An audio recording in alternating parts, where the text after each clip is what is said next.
नाजरीन, 11 अप्रैल को वफाकी दारुल-हुकूमत इस्लामाबाद के पाक चाइना फ्रेंडशिप सेंटर में मजलिस इत्तेहाद उम्मत की जानिब से फ़लस्तीनियों से इज़हार यकजहती के लिए इंटरनेशनल कॉन्फ्रेंस के ज़ेर-ए-उन्वान एक इज्तिमा का एहतिमाम किया गया था।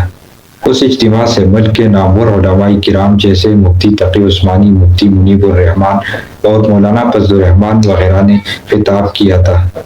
उस इज्तिमा से खिताब करते हुए इन उलमा ने जहाँ दीगर उमूर को उठाया, वहाँ उन्होंने गाज़ा के मौजूदा सूरत हाल के पेश नज़र जिहाद को फर्ज़-ए-ऐन करार दिया और मुत्तफ़िक़ा तौर पर जिहाद की फर्जियत का फ़तवा जारी कर दिया।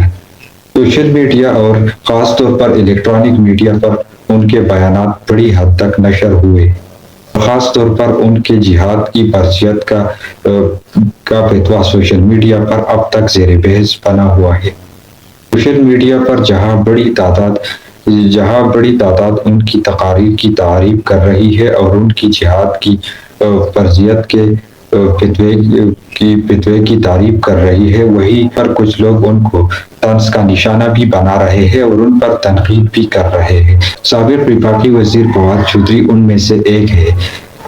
फवाद चौधरी ने एक जगह मुफ्ती मुनीबुर रहमान की तकरीर के एक हिस्से को कोट करते हुए लिखा कि आज जिन मौलवी साहिबान ने इसराइल के खिलाफ जिहाद का ऐलान किया है, वो इंतहाई साहिब और वक़्त की ज़रूरत है। इस आला वारफा मकसद के लिए मैंने कस्द किया है कि सब बड़े मौलवी साहिबान और पाकिस्तान के बड़े उलमा को फ़ायदा पहुँचाने के अखराजात में अपनी जेब से अदा करूँगा। उम्मीद है इस शानदार अफर से फ़ायदा उठाते हुए आज तकरीरें करने वाले बुजुर्ग कल ही अपने पासपोर्ट देंगे और आज़िमी सफ़र होंगे।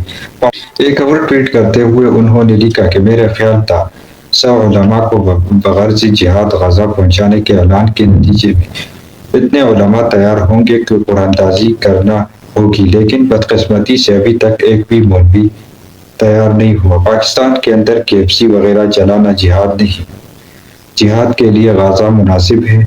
अब TLP के कई दोस्त कह रहे हैं नहीं, हम नहीं पहुँच जाए, लेकिन पहुँच तो मुल्क की है। ये तो आलमी इस्लाम का मसला है जिसमें आपको पहली सफ़ों में होना चाहिए। फौज तो पाकिस्तान का मफाद देखेगी, आप आलमी इस्लाम के लिए निकले।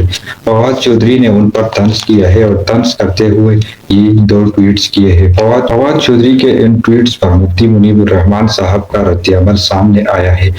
उन्होंने उनकी ऑफिशियल फेसबुक पेज पर एक पोस्ट नशर हुई है जिसमें उन्होंने लिखा है कि सुना है गाज़ा के मजलूम व महसूर फ़लस्तीनियों के हक़ में मजलिस इत्तेहाद उम्मत पाकिस्तान की जानिब से आवाज़ बुलंद करने पर 2 आदमियों को सबसे ज़्यादा तकलीफ हुई है, एक इजरायली वज़ीर-ए-आज़म बेंजामिन नेतन्याहू, दूसरे फवाद चौधरी। फवाद चौधरी की धूप कैसे उठ रही है, इससे मालूम होता है कि उनकी रूह में सेहूनियत बेउसत है। गाज़ा के बलक बलक कर और तड़प तड़प कर जान देने वाले फूल जैसे बच्चों की फरियादें भी फवाद चौधरी जैसे संगदिल लोगों के दिलों को भेज नहीं सकती। मुफ्ती मुनीबुर रहमान साहब की जानिब से ही फवाद चौधरी के तंज़िया ट्वीट्स पर ये रद्द-ए-अमल सामने आया है।